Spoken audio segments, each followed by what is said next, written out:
What's good, y'all? It's your boy Sparkle Console back with another big body banger. You already know what it is. Ear rape on consoles in the house. ah, like and subscribe or you're gay. Obviously, you guys are here for my stats. So let me go ahead and show off the Lunar Lancer stats. Okay, there's my stats. Max movement speed on Lunar Lancer is 151 unless you switch the ally, the movement speed ally that gives you 8 movement speed. Uh, what's his name? I think it's called Starable. Yep, this guy. I can get more movement speed if I want, but for the sake of this video, and yeah, we're gonna use Scorpius. I can use either or, but I usually use that one because the 8 movement speed really isn't a big difference.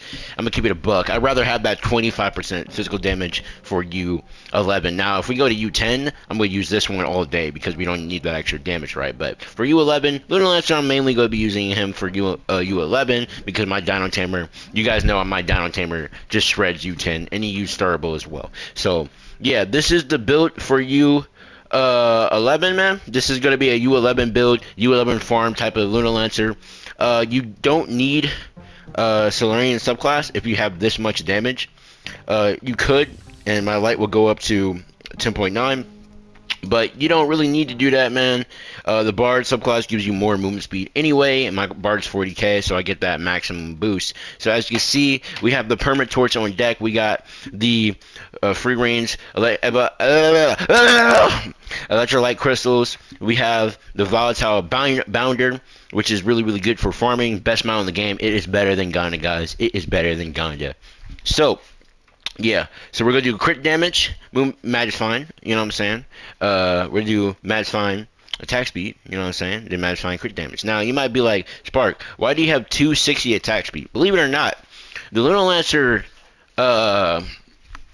max attack speed is 260. He does not attack any faster after that, bro. So you can just reroll the other pieces of gear like I did to crit damage so you get the extra damage. But yeah, here are the stats, here are the builds, you know what I'm saying? So let's go and test the damage, shall we? Let's go to like a really weak world like Neon City or something. Let's go and test the damage so you guys could see just how much we could do. Alright, bet. So we're gonna go over here, we're gonna test the damage. Bam, I'm heading for 75 mil when the bar buff kicks into the crit damage buff, increasing my crit damage by a little bit and my attack speed by a little bit, but it is what it is, man. But we basically hit for 75 mil, so just remember that, guys. If you want to build your Lunar Lancer, the peak damage is going to be around my damage, okay? It's going to be around my damage. If you know anybody else Lunar Lancer that hits harder than this, they probably have the physical damage build on the star chart. I do not have a physical damage build. I have a overall build for all my classes because I use multiple classes. So now we're gonna go to the gems. Okay, obviously these are the gems. We're running Cubic Curtain, we're running Power Disc, we're running Vampirian Vanquisher. Let's go to help you with a 20 movement speed. Vampirian Vanquisher is important for every single farmer. Now, instead of Cubic Curtain, you can use Mire Mojo. I had Cubic Curtain because this was the gem I just already had augmented. But Mire Mojo would be better for farming as well. But you're going to need Power Disc and Vampirian Vanquisher to properly do a movement speed build. So, let's go back to my club real quick. Let me tell you guys about the star chart. Alright, bet. Here's my star chart build. Here's the best build in my opinion. I'm missing 3 celestial spheres, so I still need that. And I'm probably going to go for a different path. That's going to be a while, though, because I'm going to need to grind. It's probably going to take me like a week and a half, 2 weeks to fully max out the star chart because I'm still missing 3 spots, but it is what it is. We went for the movement speed route to get that 8 movement speed right there, and then we went and got the movement speed down here. So this line, movement speed, so let me see. Yeah, movement speed, so yeah, and then obviously, movement speed. So yeah, and then this way is just a magic find path. This is the best magic find path. Do not get this one. I repeat, do not get this one. It does not give you magic find. I repeat, it does not give you magic find. This is a waste of time. You know what I'm saying? Just use your bubble for something else. All it is going to do is increase your crafting speed by a little bit, bro. It does not increase your magic find. I tested it. You can test it yourself. This bubble right here is useless. So everything else we have the light build, yada yada, whoop de whoop. We have this as well for our damage, because it's very, very important. I'm gonna point this out real quick. 100% chance when using a flask to gain either attack buff, defense buff, or healing buff. Now I'm gonna tell you why that's so important. Let me unequip Marshall real quick so that you can see the damage buff. So as you can see, it will be like a purple thing up there, and it will give you a boost in damage. So just now it just gave me 80k damage. Let's do it again. It's a chance of doing it, but it's really, really good because that chance is often. And when you're farming, you're gonna get it a lot. So it went from my 900k damage to 980, almost a million damage for my Lunar Lancer with a high light build too. But yeah, like I said, if you want to just do pure Lunar Lancer, you could ignore like bubbles like this where it gives you both 5 magic and physical, and you could just go up here and just go for the physical base, because then at the end it gives you 15% extra physical damage. But yeah, that's up to you. Alright, bet we back. So this is the U11 build. Here are the best emblems for him in U11. Alright, Chronomantic emblem. The Chronomantic emblem is an emblem you never not use on Lunar Lancer. Lunar Lancer needs to use the Chronomantic emblem, okay? He needs to use it. I know all you guys be like, oh, why? Because of the hook. The hook is so useful, and I explain why. Now, if you have enough damage, obviously you're gonna need Marshall, because we're in U11, the strongest world. But if we were in U10, we would swap it to Trove Blazing. But we will always have Chronomantic, and I'll tell you why. So Chronomantic is very, very good for getting your hook back. One flash pops your hook back right away. So you can ultimately spam your smash attack, right? You can spam it, and pretty much maintain it forever, right? Because you could just refill it.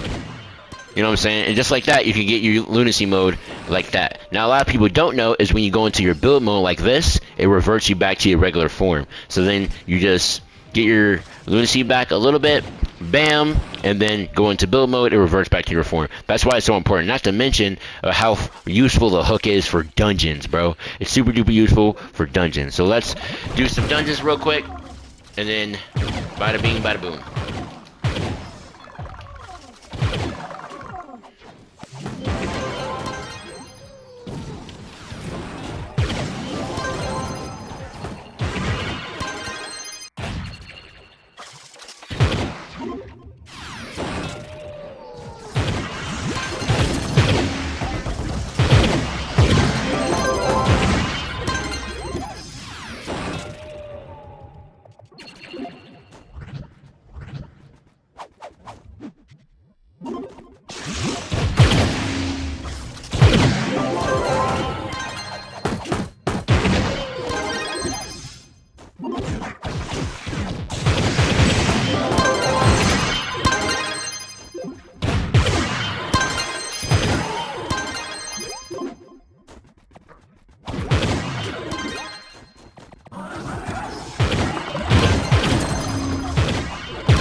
Like a sub, or you're gay. Peace out.